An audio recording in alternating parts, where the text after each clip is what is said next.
تاسې هر یو د یو انسان ژوند ژغورلی شئ که چیرې تاسې یې وغواړئ.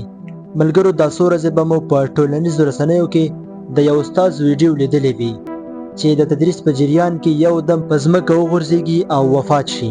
ځینو خلکو ویلي چې دا د زړه حمله یا هارټ اټیک و، مګر نه، نوموړی شخص د زړه حملې نه بلکې د زړه درېدنې یا کارډیک ارست له امله مړ شوی دی. که په دغه وخت کې هلته یو پوه او آګاه کس موجود وای، شاید د هغه ژوند یې ژغورلی وای. داسې حالت کې ناروغ ته د دواړو لاسونو په واسطه په سینه باندې فشار واردېږي او ناروغ ته CPR کیږي، داسې چې په یوه دقیقه کې 100 یا هم 120 ځلې په سینه زور یا چست کمپریشن کیږي او 2 ځلې خوله په خوله تنفس ورکول کیږي تر څو زړه بیا ځلې کار شروع کړي او خپل تنفس پیل کړي.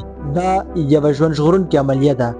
د CPR ارزښت: د زړه د درېدنې په وخت کې CPR د ژوند څخه د مرګ ترمنځ توپیر کولی شي. هر دقیقه چې CPR وځنډول شي، د ژوند د بچولو احتمال 10% کمیږي. نو درنو لیدونکو، مونږ او تاسو هر یو ته پکار ده چې له دغې عملیې سره ځان آشنا کړو تر څو له داسې واقعیاتو سره د مخ کېدلو په صورت کې سم د لاسه دغه عملیه اجرا کړو. په دې هیله چې ویډیو مو د خوښې وړ ګرځېدلې وي.